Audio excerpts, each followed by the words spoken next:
Good afternoon friends. તો આજનો જે છે કાય ચિકિત્સાની અંદર ટોપિક છે આપણો સામ નિરામ અવસ્થા. સામ શું અને નિરામ શું એ પહેલાં સમજ્યા પહેલાં શું છે અવસ્થાઓ છે કે જ્યારે ખોરાકનું પાચન ન થાય અને આમ રહી જાય, સ આમ અને નીર આમ એવું કહેવાય ને. આમ તો એક જ મિનિટ, પેન થોડી જેવી ચાલે છે. સ આમ તો જો સામ એટલે શું? સ પ્લસ આમ એટલે થાય સામ, એટલે કે જેની અંદર આમના લક્ષણો શું છે? પ્રેઝન્ટ છે. અને નિરામ એટલે શું? નીર આમ, નીર પ્લસ આમ એટલે કે જેની અંદર આમના લક્ષણો નથી, તેને નિરામ કહેવાય. શબ્દ સમજી ગયા? તો હવે બોડીની અંદર જ્યારે ફૂડ આપણે લઈએ ત્યારે બે અવસ્થા નિર્માણ થવાના ચાન્સ છે. કાં તો ફૂડનું પાચન નહીં થાય, આમનું ફોર્મેશન થશે, કાં તો ફૂડનું પાચન થઈ જશે, આમનું ફોર્મેશન નહીં થાય. તો હવે આ તો વસ્તુ સમજી ગયા. તો અહીંયા પહેલી વ્યાખ્યા આપી છે અન્ન વિષની. તો કે અપચ્યમાનમ સુક્તત્વમ યા અતિ અન્નમ વિષરૂપતામ. ચરક પ્રમાણે જે છે ચિકિત્સા સ્થાન 15 પ્રમાણે શું કહે છે કે અનડાઇજેસ્ટેડ જે ફૂડ છે એ પોઈઝન છે, અને અનડાઇજેસ્ટેડ ફૂડ જે છે એ શરીરની અંદર એ આમ પ્રોડક્શન કરવામાં મદદરૂપ થાય છે, રિસ્પોન્સિબલ છે એવું કહી શકાય છે. તો શું કીધું? અપચ્યમાન. અપચ્યમાન એટલે કે જે પચતું નથી એવું અન્ન શું કરે છે? વિષ છે, અને એ આમના ફોર્મેશન માટે જવાબદાર છે.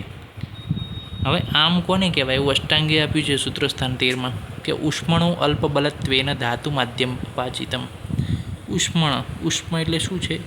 ઉષ્મણો અલ્પ એટલે કે જે મંદાગ્નિ થાય છે, ડાયજેસ્ટિવ જે અગ્નિ છે એક્ટિવિટી એ ઓછી થાય છે, અલ્પ થાય છે, અલ્પ બળવાળી થાય છે. ઉષ્મણો અલ્પ બલત્વેન, અને એના કારણે શું થાય છે? ધાતુ જે છે એ પાચન થતું નથી. ધાતુ માધ્યમ અપાચિતમ, ધાતુનું આગળ પાચન થતું નથી. અવિપક્વ રસ ધાતુ, રક્ત ધાતુ આ બધું નિર્માણ થાય છે. દુષ્ટમ આમાશયમ ગતમ, અને આ બધું જે નિર્માણ થયું અવિપક્વ એ ક્યાં જાય? આમાશયમાં જાય. એ ક્યાં જાય? આમાશયમાં. અને એને શું કહેવાય? રસમ આમમ પ્રચક્ષતે, એને આમ કહેવામાં આવે છે. તો શું કીધું જુઓ.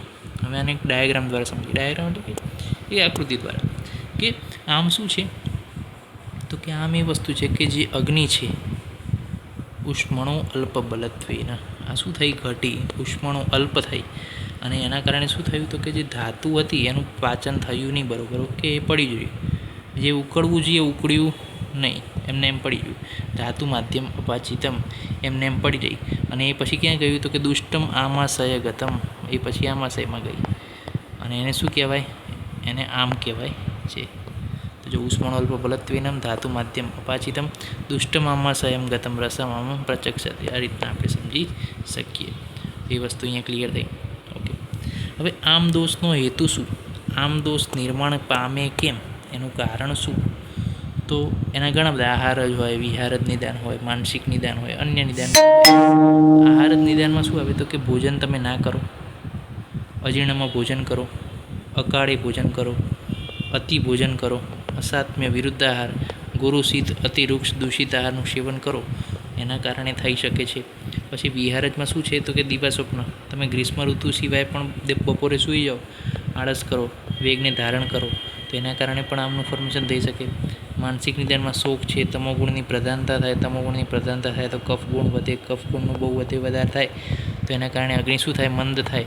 કફ ગુણના કારણે કફ દોષ બગડે તો અગ્નિ કેવી થાય? મંદ થાય. મંદ અગ્નિ થાય તો પછી એ જ વાત આવી કે ઉષ્મણો અલ્પ બલત્વેન, તો ત્યાંથી આમનું ફોર્મેશન થાય.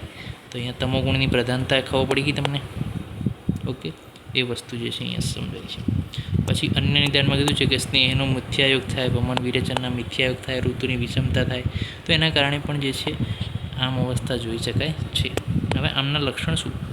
તો આમના લક્ષણ કીધું છે કે મલનો વિષ્ટંભ થાય, એટલે કે મળ જે પ્રોપર જોવું જોઈએ વિષ્ટંભ થાય. વિષ્ટંભ થવું એટલે કે એનો જે છે એ નાની નાની ફોર્મેશન થશે વાતના કારણે. ઓકે, વાત કફના કારણે. પછી સ્તંભતા આવે, સ્ટીફનેસ આવે આખા બોડીમાં, શૂન્યતા આવે, પછી શિરસૂલ થાય, પછી પૃષ્ઠ અને કટિગ્રહ થાય. પૃષ્ઠ એટલે કે બેક એક થાય, કટી એટલે કે પેલ્વિક રિજનમાં પિન થાય, ઝૂંપાય એટલે બગાસા આવે, અંગમળ થાય, આખું શરીર દુખાય, તરસ લાગે, તાવ આવે, વોમિટ થાય. પછી કોઈક વાર જે છે પ્રવાહિકા પણ જોવા મળે છે, અરુચિ પણ જે છે થાય, અને અવિપાક એટલે કે જે ખાઈએ એનું પાચન ના થાય, એના ઉડકાર આવે લાગે. તો એ વસ્તુ જે છે આમને સૂચવે છે.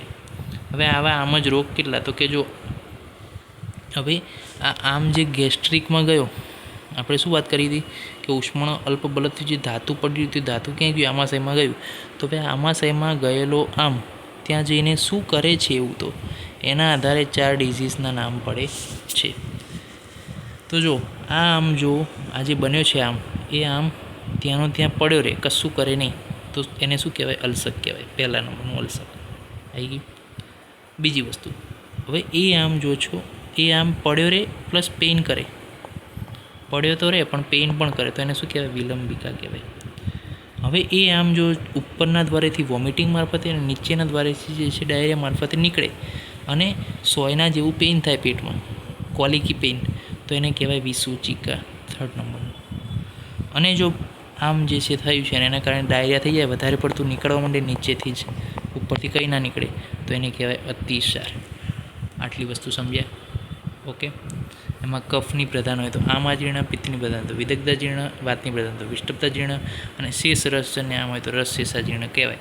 પરંતુ આટલી વસ્તુ તો મેઇન હતી કે શું હતું, ક્યાંથી આ આમ નીકળે છે બહાર અને શું કરે છે, એના આધારે એના 4 ડિઝીઝના નામ આપ્યા. ફરી એકવાર જોઈ લઈએ. તો જો ફરી એકવાર જોઈએ કે જે આ ઉષ્મણો અલ્પ બલત્વે થઈ એના કારણે ધાતુનું પાચન ના થયું અને આમાશયમાં ગયું, આમાશયમાં ગયેલો આ આમ ત્યાંનો ત્યાં પડ્યું રહે, પેઇન ના કરે તો અલ્સર, પેઇન કરે પડ્યો રહે તો વિલંબિકા, પેઇન કરે અને ઉપરથી અને નીચેથી નીકળે તો એ વિસૂચિકા. કેવું પેઇન હોય? એ સોય જેવું હોય, કોલિકી પેઇન હોય. અને જો નીચેથી નીકળે વધારે પડતો, ઉપરથી નીકળે જ નહીં, તો એને કહેવાય અતિસાર. સમજણ પડી ગઈ? ઓકે. તો આમના આધારે આ 4 ડિસીઝ થાય.